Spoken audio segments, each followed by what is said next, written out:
Vintage Airstream Podcast. It's vaporific. Tim Shepard from the Vintage Airstream Podcast here. Going to do a little bit of a servicing on my air conditioner. When I washed the trailer here recently, I noticed the crack in the shroud. So we're going to see if we can't take care of that.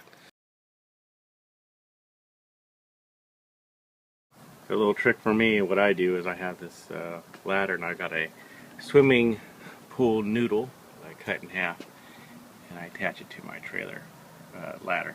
So when I lean it against the trailer, it will not scratch it. So okay, I'm going to climb up there and get the shroud off. Okay, here I am up on top of the trailer. You can see there's the crack in the shroud. That's what I'm going to try and repair today. This is a Dometic heat pump. It has the holes on the side for the heat pump function, and it's a little dirty.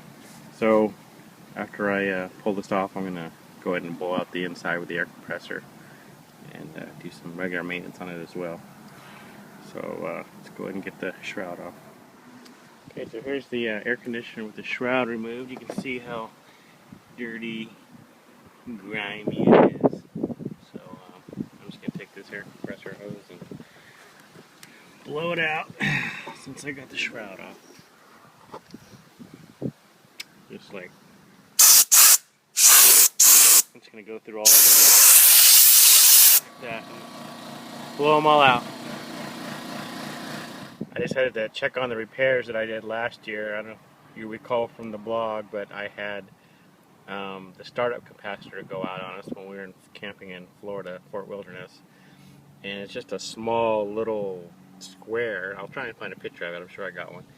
And it just had a whole burn hole through it. And this is the new replacement model here.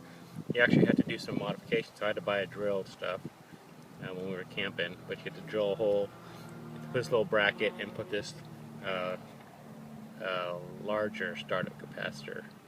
It's a lot larger too. So I was just checking on it, make sure it was still okay, and it's in there fine. I did find that this ground here was loose. It was actually down here and it was kind of stripped, so I put a new hole here, and it's a lot tighter now. So I'll just double check it. But that's the starter capacitor upgrade. And the symptoms were, of course, the air conditioner wouldn't run at all. And it's a heat pump, so it wouldn't run the heat mode either. And every time I tried to kick on, the 30 amp breaker for the site would blow. So that was the problem, is that starter capacitor. And I'll put a picture of the original one in the video.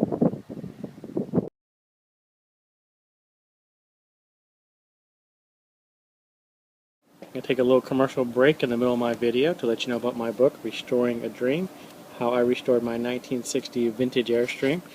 That's my trailer right there.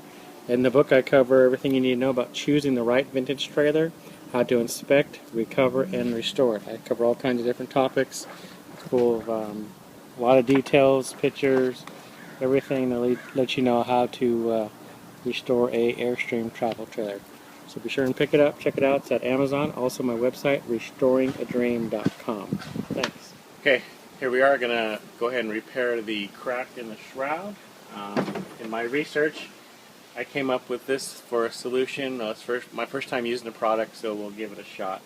It's called QBond, and the interesting thing about QBond is it comes in a little vial, kind of like crazy glue you might be used to, but it also has these reinforcing powders. They create a filler and a reinforcement to the crack that you're repairing. It comes with 2 vials of the glue and 2 vials of the reinforcing powder. They have a black powder and a gray powder. The black is mainly for plastics.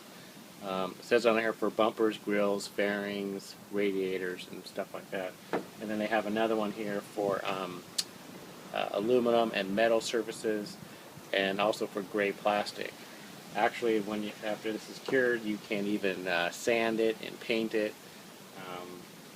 I've seen videos where people were using it to create missing parts by using some tape to create a kind of a mold, and then they would pour the powder into the mold and put the other plastic pieces of the assembly in there with it, and then bond it all together with the filling powder. So anyway, we'll give it a shot. I'm going to go ahead and clean the area first with just some spray cleaner.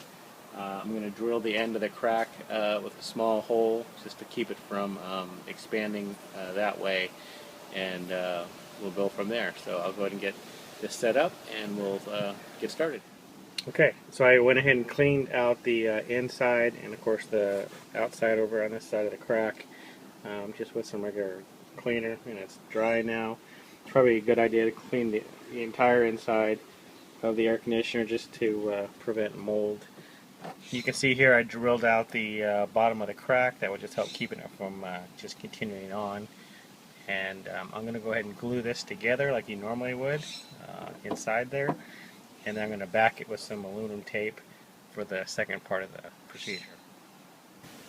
It comes with these little puncture caps, and these will stay on there after you're done using it. It's supposed to keep it product good for a year. So, don't want to get on your fingers. So let's see.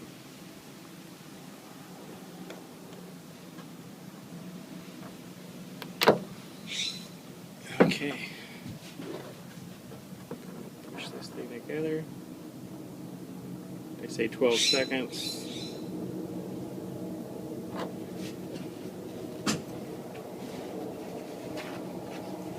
Keep the paper towels handy. Okay. 1, 2, 3, 4, 5, 6, 7, 8, 9, 10, 11, 12. Alright. So, it's pretty strong, holding it together already.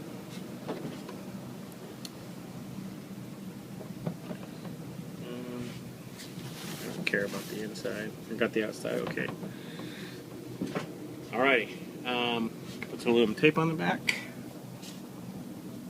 This is just to keep any powder from coming through that hole I made.